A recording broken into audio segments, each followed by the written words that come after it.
Hey guys, this is my 2006 Duramax. I just put in the Hydroboost, the 2011 Hydroboost or whatever, and I could not get it to shift out of park. I watched a guy, I got this from his channel, Anderson's Garage is what I believe. Anderson's Garage. So I don't take full credit for this. He talked about basically bending a tab essentially in the that like brake switch or whatever, and there's three things in there, and I had to bend the one, took it apart, and it does shift out now. That's worked every single time. But I went on the highway today and my cruise control did not work, so I'm thinking that's also one of the three. And then I was checking, I was like, well, I actually haven't really checked the tail lights the tail lights, so I'm curious to see what that if that was going to be affected. And it seems like it has, so I'm going to try to do this. Okay, so it works sometimes and then sometimes it doesn't, so you'll have to kind of see the reflection on that green cabinet or whatever. So I'm going to press them. Doesn't look like it works. There they go. Okay, off, on, off, on. Nope, see, it didn't work that time. Press harder. Nope, doesn't come back on. Take it off, on, isn't working. Off, on, works that time. So I'm thinking there's just not something quite right in that. So I'm gonna take it back apart. And I'll show you what I'm talking about. That again, what I learned from this Anderson's Garage. So I'm probably gonna bend essentially all three. Bent one of them already. I'm gonna bend the other two. So I'll take that off and then I'll get back to you guys and show you what's up. Okay, so for one, if you guys don't know, that's the Hydroboost right there. That shaft goes through and you got to take off this clip up here. And then basically it's this little plastic sleeve, which this plugs into that white, whatever, sensor is what, or switch, I guess is what it technically would be. So if you guys don't know, that's what you need to take out. Okay, so those of you that don't know, this is the clip you got to get out. Some people have had some troubles with it. You kind of got to bend this tab up because that's kind of, it has this little deal to basically hold in that shaft. So you essentially bend that back so that you can slide it down or up, you know, whatever its orientation, so that you can get it basically around this bigger loop, you know, and then you're able to slide that off. And then basically your, what do you call it? Hydroboost shaft slides between this. And basically I'm working on right now, so I got it partially taken apart. You got 4 tabs, so 1, 2, 3, and 4, and basically it just kind of splits apart. It's not terribly difficult. All right, guys, so basically this is it taken apart here. I'm going to do my best to show you this, but basically you got these 3 connections, that one, and that one. So basically these ones, I don't know what's technically open and closed, but these 2 basically are supposed to be touching, and then this one isn't. And this is also a really heavy spring, so I'm going to do my best, but basically when you press in, which is basically pressing the brake pedal, it basically allows these 2 not to touch and then that one to touch.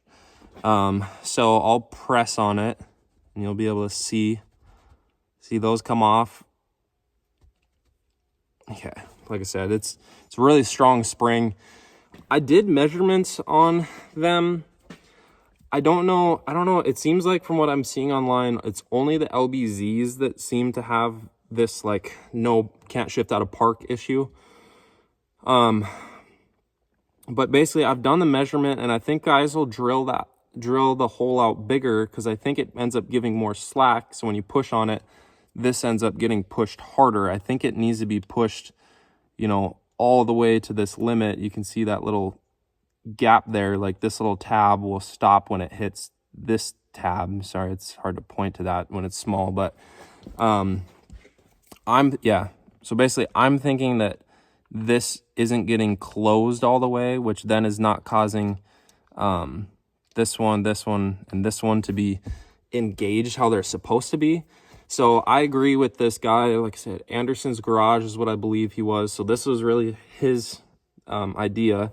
So I don't want to take credit for something that's not mine, but basically, yeah, I think that it's like the play that's in that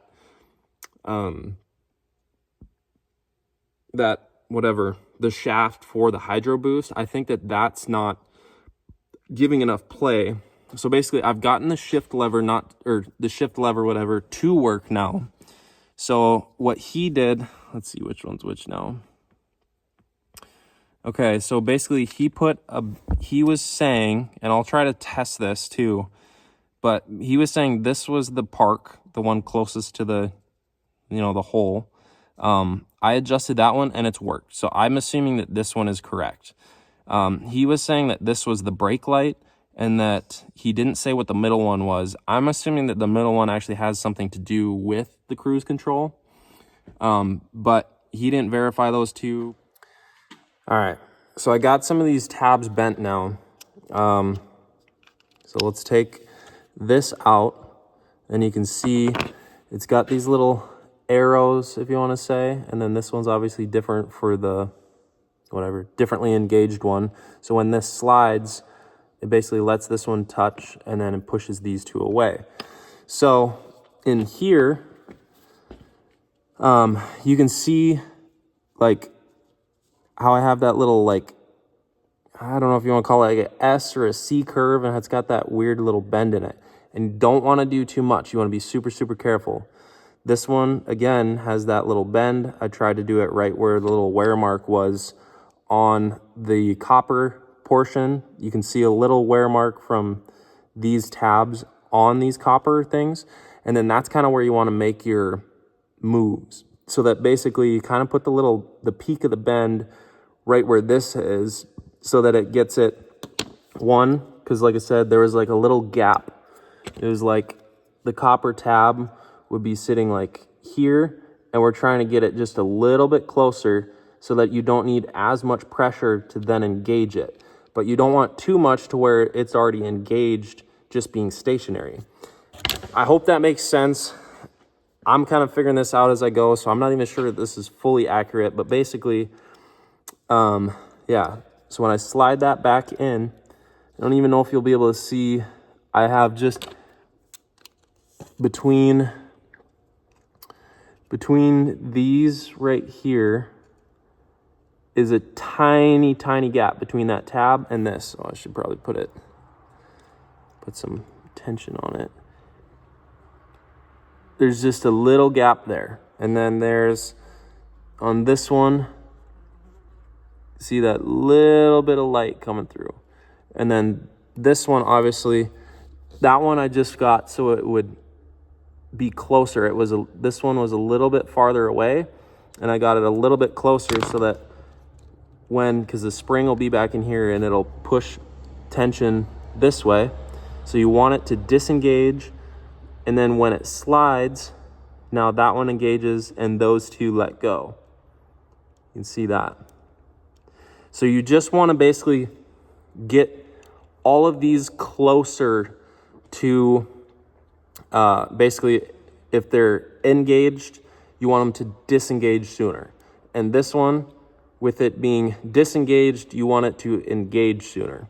I don't know if that fully makes sense, but that's basically what I've done. And I've just bent those a little bit so that we can get them with essentially less pressure. So I'm thinking that shaft just doesn't push as far as it's supposed to. So I want everything to, like I said, engage or disengage just a little bit sooner. And that's all we're going for.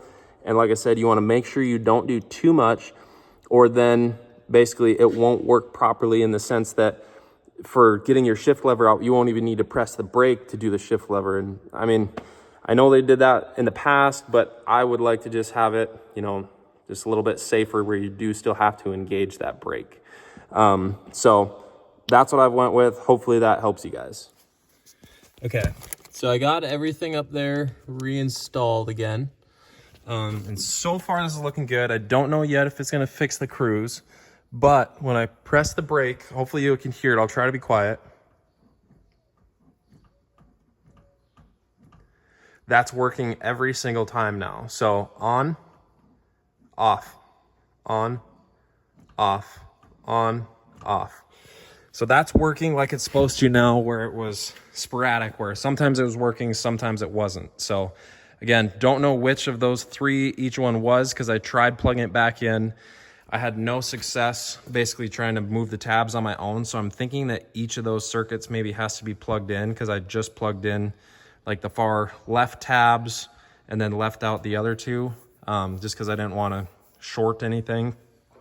That didn't seem to work. So whatever, kind of besides the point, because again, I still think the point is basically just to get those tabs to engage quicker or disengage quicker. So again, that seems to have worked every time now, and I don't have to hardly put any pressure on, and it shuts off. Because if you do it, if you bend it too much, it won't, when you let off the brake or whatever, the gear shifter, it won't let you, whatever. It thinks the brake is pressed all the time, so then your brake lights would always stay on. I guess we can check this. I didn't do this yet, but make sure that this, yep, and then I'll try it. No brake. It is not letting me do it. But if I press the brake, it's letting me work as normal. So I think we're good there. Again, I'll test the cruise control to make sure that that's working. But yeah, I'll get back to you on that. Okay guys, so I'm gonna engage cruise. Nope, apparently we gotta go a little faster maybe. There we go. Looks like it'll let me engage it at 25. Hit the button and the cruise is working. Before I could not get cruise and the light obviously would not come on. I'm gonna hit the brake. I'll hit the brake. Cruise shuts off as it's supposed to. I will also hit the resume. Everything is working as it's supposed to. Again, because I didn't think it was anything to do with any of the whatever, the cruise control system. I believed it was fully in that brake switch, and that seems to be true. So again, engages and disengages as it's supposed to. So again, I'm gonna increase it a couple times. I don't know if you can really hear it, but it is accelerating, so it's obviously still working there. I'm gonna hit the brake, shuts off. Works perfectly. I'm gonna engage it again. Drop it down. All right guys, it seems to be working. So yeah, thanks for watching. Really hope that was helpful for you. It is kind of a pain to work with, but yeah, I agree with the Anderson's garage. I don't like the idea of drilling a hole in that thing, because I don't know what you guys got yours for. I went with the GM actual one, went into the store, I think it was like $425. To be honest with you, I'm not super impressed with the improvement in braking quality compared to what other people were saying. And obviously that's kind of a different topic, but I wasn't amazed with 2011 whatever brake booster, but you know, it's a little bit better. I do think it is better. It seems like it responds a little bit quicker, a little bit sooner, or basically less effort having to be put in. So I'm not gonna say it actually makes you brake better, but I feel like the operator doesn't have to put as much work into it, so it feels better. Because it is like when you're in those emergency braking stuff, which I haven't really had with this yet, but when I have braked harder, I feel like I don't have to push as hard and as far down, like kind of to the floor type of thing. So I do think it's improvement, but it's not like, I don't know if it actually improves the braking or if it's just like now I'm putting in less effort so the braking feels better. It does feel more responsive for sure. It still has a little bit of squish.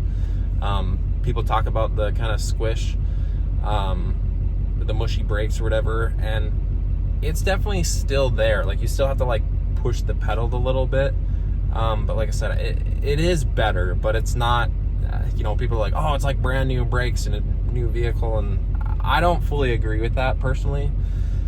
So that's, again, that's kind of just my own thing with the brake booster specifically. But I do agree with the Anderson's Garage. Again, this was his thing with the switches, but he only was talking about that one switch. I think it was the closest one to the shaft, and that was to help you basically get it out of the park. Because I was having that issue, and again, from what I'm seeing with the guys online, that you can do these with pretty much all, like I'll just call them cat eye Silverados or whatever. It looked like the guys that had the LBZ badge on it, those are the ones that had issues with it. I don't know if that's true. It just looks like, from my observation, I have an 06, technically LLY, but we all, whatever, the LBZ, that seemed to also have the same issue.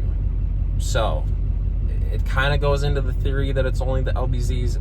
I don't know, but either way, I think what needs to happen is the engaging and disengaging needs to happen sooner within that switch. So whether you go buy a new one to basically adjust that one, or use the one that you already had, which is what I did, yeah, you basically bend them so that they engage and disengage sooner, and you don't want to go too far whichever way, because otherwise it'll basically think the brakes are applied all the time, and then I would assume that's why, like, the cruise wouldn't turn on. It was because it was thinking the brakes are always applied, or the circuit wasn't completed. I don't fully understand it, but that seemed to work. So I hope it helps you guys, save you guys from drilling a hole, potentially messing that up. And then this is super easy, and that's another reason I love these older ones, is because they still do some stuff like that. Like, that's old farm work electronic stuff. Like, I love the simplicity of it. So yeah, again, bend those things around, and like I said, I really hope that this is helpful to you guys. It saves you time. I know I ended up talking a lot. Sorry for the longer video. I've always wondered why people take a long time in their videos and don't make it shorter, and well, this is maybe why. So, all right, hope you guys have the best day, and I hope this saves you from a ton of headache. All right, thanks guys.